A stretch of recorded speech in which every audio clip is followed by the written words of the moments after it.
अरे बोलो श्री लक्ष्मी नारायण भगवान की जय हो। कार्तिक महात्म 25वां अध्याय।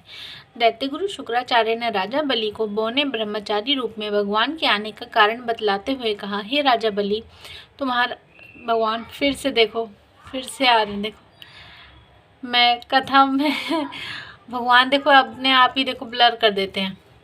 देखो भगवान अपनी लीला दिखा रहे हैं। इसका मतलब भगवान प्रसन्न है हम पर। कथा पढ़ने वाले पे, कथा सुनने वाले पे, कथा सुनाने वाले पे, सब पर प्रसन्न है भगवान। आपका बहुत बहुत धन्यवाद भगवान। देखो फिर से बिना फ़ोन हिलाए ही। देखो कृष्णा लड्डू गोपाल वैसे भी लीला दिखाते हैं। हम सोचते हैं ना ये लीला नहीं दिखाते। हम कई लोग सोचते हैं ये तो मूर्ति है, लोहे की है, पर नहीं, इनमें हमारे भाव होते हैं, इसीलिए भगवान इसमें स्वयं प्रकट हो जाते हैं। चलो अब मैं आगे की कथा कहती हूँ।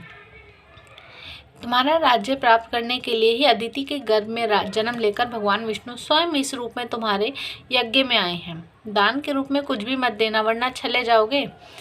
इसके उत्तर में बलि ने कहा, हे गुरुदेव, आप मुझे अधर्म का उपदेश क्यों दे रहे हैं? घर आए याचक को दान न देना अधर्माचरण नहीं तो क्या होगा? यदि फिर से भगवान देखो फिर से यदि विष्णु भगवान स्वयं याचक बनकर मेरे द्वार पर आए तो इससे बढ़कर मेरे लिए एक सौभाग्य की क्या बात हो सकती है? मैं जितने यज्ञ आदि करता हूँ वे सभी भगवान विष्णु को प्रसन्न करने के लिए ही तो करता हूँ। अतः वटुक रूप में जो कुछ मांगेगी मैं अवश्य दूंगा। शुक्राचार्य और बलि में अभी वार्ता चली रही थी कि वामन अवतार भगवान राजा बलि के यज्ञ मंडप में आ गए। बलि ने अर्घ आदि देकर उनका यथोचित आदर सत्कार किया, फिर हाथ जोड़कर बोला, हे नाथ, आपके दर्शन पाकर मैं कृतार्थ हो गया। अब आज्ञा दीजिए, मैं आपकी क्या सेवा करूं? तब भगवान ने कहा, हे राजन, तप करने के लिए हमको भी 3 पग भूमि चाहिए। यह सुनकर राजा बलि ने हंसकर कहा, हे बटुक, तुमने यह क्या मांग लिया? कुछ धन, ग्राम, शहर, हाथी तथा घोड़े आदि मांग लेते। ये सुनकर वामन भगवान बोले, हे दैत्यराज, मुझे किसी प्रकार का प्रलोभन नहीं है। मुझे तो तप के लिए केवल 3 पग भूमि ही चाहिए। हे राजन, यह पृथ्वी सदैव किसी के पास नहीं रहती है। प्रिय, सारी पृथ्वी को भोगने वाले मानधाता जैसे राजा आज कहाँ है? अतः मुझे अधिक लोभ नहीं, मात्र 3 पग भूमि ही चाहिए।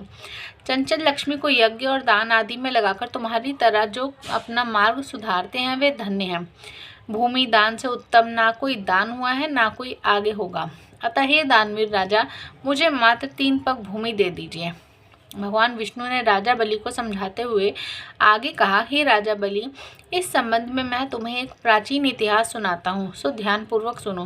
पहले ब्रह्मकल्प में भद्रमती नाम का एक दरिद्र ब्राह्मण था। उसको श्रुता, सिंधु, यशोमती, शोभा, कामिनी तथा मालिनी नामक 6 स्त्रियां तथा अनेक पुत्र थे। जब दरिद्रता के कारण सभी भूख से अत्यंत दुखी हो गए, तब वह ब्राह्मण सकुटुंब कौशाम्बी नगर नामक नगरी में चला गया। वहां जाकर भद्रमती ने सुघोष नामक एक धनी ब्राह्मण के से 5 पग भूमि मांगी, जो उसने दे दी। इसी 5 पद भूमि के दान के कारण उस सुघोष नामक ब्राह्मण को विष्णु का परम पद प्राप्त हुआ। तत्पश्चात एक अन्य ब्राह्मण को के मांगने पर भद्रमती ने वह दान में मिली हुई 5 पद भूमि उसे दान दे दी। इससे भद्रमती को मोक्ष की प्राप्ति हुई। इसी कारण कहता हूँ कि हे राजन, मुझे भी 3 पग भूमि दे दो, जिससे उसे किसी को देकर मैं भी मोक्ष का साधन प्राप्त कर सकूं। वामन भगवान के द्वारा प्रेरित करने पर राजा बलि गंगा सागर अर्थात टूटी वाला लोटा लेकर भूमि का संकल्प करने को तैयार हो गया। तब शुक्राचार्य जी तपोबल से अपना सूक्ष्म रूप बनाकर राजा बलि के संकल्प करने से रोकने के लिए गंगा सागर की टूटी में जल रोककर बैठ गए। वामन भगवान शुक्राचार्य की इस चाल को जान गए, अतएव उन्होंने एक तेज नोक वाली कुशा लेकर लोटे की टूटी के छिद्र में डाल दी। इससे शुक्राचार्य जी की एक आंख फूट गई और टोटी से राजा की अंजलि में जल आ गया। राजा बलि ने 3 पग भूमि देने का संकल्प दे दिया। उसी समय भगवान विराट रूप धारण कर ब्रह्मलोक तक बढ़ गए और उन्होंने 2 पगों में सारा ब्रह्मांड नाप लिया। भगवान के पांव के अंगूठे से ब्रह्मांड फूट गया और फूटे हुए मार्ग से पानी के अनेक स्रोत बहने लगे। भगवान विष्णु का पैर उस जल में धुलता रहा। वही लोक पावन जल ब्रह्मा आदि देवताओं को पवित्र करता हुआ सप्त ऋषियों से सेवित सुमेरु पर्वत पर पड़ा तथा गंगा के नाम से विख्यात हुआ।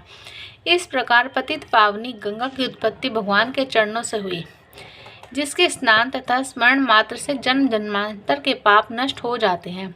यह दृश्य देखकर समस्त देवता तथा ऋषि मुनि स्तुति करते हुए बोले, हे अनंत मूर्ति, जगत संचालक, परम पिता और सबके स्वामी, आपको मेरा बारंबार नमस्कार है।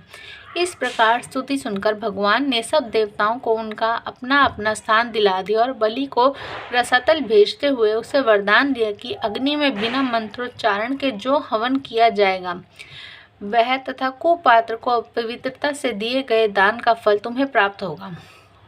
इस प्रकार भगवान ने देवताओं को सुंदर स्वर्ग तथा बलि व अन्य दैत्यों को पाताल दिया है। इतना कृत्य करके विराट भगवान पुनः वामन रूप हो गए। तब समस्त देवताओं तथा ऋषियों मुनियों ने भगवान की पुनः स्तुति की। इति कार्तिक महत्तम 25वां अध्याय समाप्तम। बोलो श्री लक्ष्मी नारायण भगवान की जय हो। राधे राधे।